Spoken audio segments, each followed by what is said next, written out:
हमारी ये उत्तर प्रदेश अनुसूचित जाति की जो योजनाएं हैं, पंडित दीनदयाल उपाध्याय स्वरोजगार योजना, हमारी लॉन्ड्री योजना है,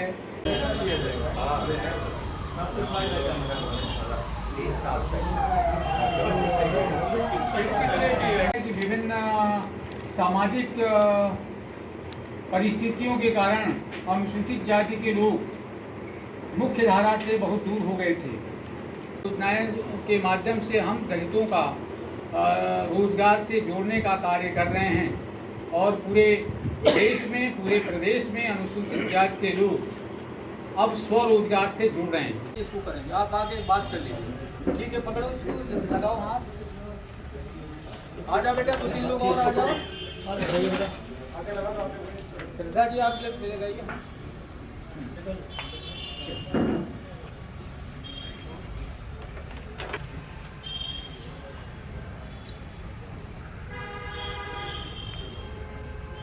ठीक है, रुको रुको, इधर चढ़ो, इधर चढ़ो, इधर चढ़ो। प्रेस है, प्रेस सारे इक्विपमेंट्स हैं जो जरूरत है, जो छोटी स्केल से लेकर के सर एक ठीक है, ओके।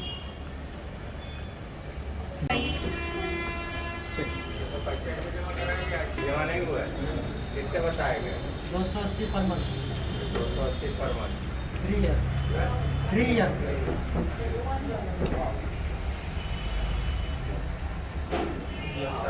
अनुसूचित जाति बाहुल्य क्षेत्रों में लागू की गई है, जिसमें 6131 गांव पूरे प्रदेश में हमने चिन्हित किए हैं और हरदोई में 362 गांव हमें लगता है कि उत्तर प्रदेश में गई, किंतु आरक्षण के पद चूंकि सीमित होते हैं, इसलिए किसी ने इस पर विचार नहीं किया कि शेष दलितों का क्या होगा। घोषित किए प्रधानमंत्री जी ने महू छावनी, जहाँ जन्म हुआ था और जहाँ उन्होंने शिक्षा ली थी, 10 किंग्स हेनरी रोड लंदन, जहाँ पर उन्होंने दीक्षा ली थी बौद्ध धर्म की दीक्षा भूमि नागपुर, जहाँ पर उन्होंने अंतिम सांस लिया था 26 अलीपुर रोड दिल्ली, और जहाँ उनका अंतिम संस्कार हुआ था चैत्य भूमि मुंबई, उन सभी जगह बाबा साहब डॉक्टर अम्बेडकर का भव्य स्मारक बनाने का काम नरेंद्र मोदी जी ने किया है। इस प्रकार से देश के दलितों का सम्मान, उनका डेवलपमेंट और बाबा साहब डॉक्टर अम्बेडकर का सम्मान किया जा रहा है और आने वाले दिनों में यह रफ्तार और तेज होगी। हमने राजनीति में भी भागीदारी दी है। आपने देखा समाजवादी पार्टी ने एक भी अनुसूचित जाति के व्यक्ति को, उनके जो राजनीतिक इतिहास है, आज तक एक भी अनुसूचित जाति के व्यक्ति को न तो उन्होंने विधान परिषद में भेजा, न तो राज्यसभा में भेजा, एक भी सिंगल व्यक्ति को नहीं भेजा। और अपने शासनकाल में उन्होंने अम्बेडकर के नाम पे बने हुए जो संस्थान थे, उसको आपको पता है कि उन्होंने अम्बेडकर का नाम हटा दिया था। भदोही से संत रविदास, भदोही जिले से संत रविदास का नाम हटा दिया था। ये अम्बेडकर की पत्नी रमाबाई, जो कानपुर देहात था, रमाबाई का नाम हटा दिया था। इस प्रकार से अम्बेडकर के विरोध में और जो दलित महापुरुष हैं उनके विरोध में समाजवादी पार्टी का चरित्र रहा है। अनुसूचित जातियों का बड़ा नुकसान किया समाजवादी पार्टी ने। हमारी जो पट्टे पे ज़मीन का आवंटन अनुसूचित जातियों को होता था, जिसमें अनुसूचित जातियों को प्रथम वरीयता मिलती थी, नया रेवेन्यू एक्ट बना करके उन्होंने इसको ध्वस्त कर दिया, वो प्राथमिकता समाप्त कर दी। बाबा साहब डॉक्टर अम्बेडकर को अपमानित किया उन्होंने। उनके जो एक बड़े लीडर हैं आजम खान, उन्होंने डॉक्टर अम्बेडकर को भूमाफिया बोल दिया था, आपको पता है। उसके खिलाफ हम लोगों ने प्राथमिकी भी उनके खिलाफ दर्ज कराई थी और पूरे देश में उनकी निंदा हुई थी। इस प्रकार से आप देखें तो भारत के राजनीतिक इतिहास में बाबा साहब डॉक्टर अम्बेडकर को सम्मान देने का काम और उनके दलितों के सामाजिक और आर्थिक सशक्तिकरण का कार्य यदि किसी ने किया तो भारतीय जनता पार्टी ने किया। प्रधानमंत्री नरेंद्र मोदी तोड़ने का कार्य युद्ध स्तर पे कर रहा है।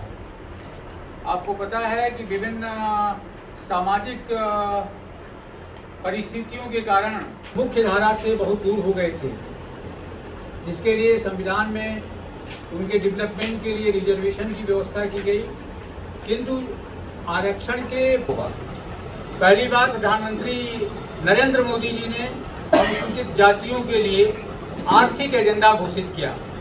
इसमें हमारी ये योजनाएं हैं, पंडित दीनदयाल उपाध्याय स्वरोजगार योजना, हमारी लॉन्ड्री योजना है, हमारी सिलाई मशीन योजना है, बैंकिंग कॉरेस्पॉन्डेंट है।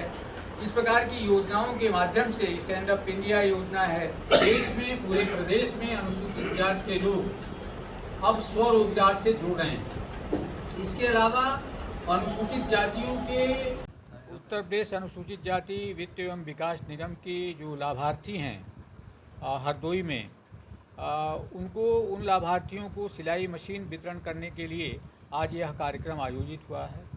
हमारे जो विभाग है वह अनुसूचित जाति के लोगों को रोजगार से जोड़ रहा है। हमारी विभिन्न योजनाएं हैं, उन योजनाओं के माध्यम से हम अनुसूचित जातियों को रोजगार परक बना रहे हैं। चूँकि मात्र आरक्षण से अनुसूचित जातियों का भला नहीं हो सकता, क्योंकि आरक्षण के पद सीमित हैं। इसलिए यह आवश्यक था कि इनको रोजगार से जोड़ा जाए, उनको स्वावलंबी बनाया जाए। जो पूर्ववर्ती सरकारों ने इस समस्या पे ध्यान नहीं दिया, प्रधानमंत्री नरेंद्र मोदी जी और योगी आदित्यनाथ जी के नेतृत्व में हमने दलितों के लिए आर्थिक एजेंडा तैयार किया और उसके तहत हम इनको रोजगार से जोड़ रहे हैं। किन लोगों को रोजगार से जोड़ा, क्या विदित किया? देखिए, हम तो हमारी पंडित दीनदयाल उपाध्याय स्वरोजगार योजना है, हमारी लॉन्ड्री योजना है, हमारी सिलाई मशीन योजना है, बैंकिंग कॉरेस्पॉन्डेंट की योजना है। इसके अलावा हम दलितों के समग्र विकास के लिए उनके दलित बाहुल्य गांवों का भी डेवलपमेंट कर रहे हैं। प्रधानमंत्री आदर्श ग्राम योजना के तहत एक युगांतरकारी परिवर्तन इनकी ग्राम सभाओं में किया जा रहा है और सरकार की सारी योजनाओं से हम सबको जोड़ रहे हैं और जो भी मौलिक सुविधाएं हैं जो एक इंसान को चाहिए वो बेहतर सुविधा हम प्रदत्त कर रहे हैं। सर, पूरे देश में अग्निवीर योजना के लिए घमासान मचा हुआ है, इस पर आपकी क्या राय है? देखिए, अग्निवीर योजना एक महत्वाकांक्षी योजना है। इसके पीछे एक मौलिकता यह भी है कि विश्व की जो सामरिक स्थिति है और विश्व की जो राजनीति है उसमें भारतवर्ष को भी एक मुख्य भूमिका अदा करनी है। जो हमारे पड़ोसी मुल्क हैं और जो भी अन्य राष्ट्र हैं, आप देख रहे हैं तमाम देशों में सैनिक शिक्षा अनिवार्य कर दी गई है और उसी मूल भावना के तहत प्रयास है कि हर युवक देश की सुरक्षा में योगदान दे। इस भावना के तहत इसे बनाया गया है और यदि कोई इसमें सुधार की आवश्यकता होगी तो भी की जाएगी।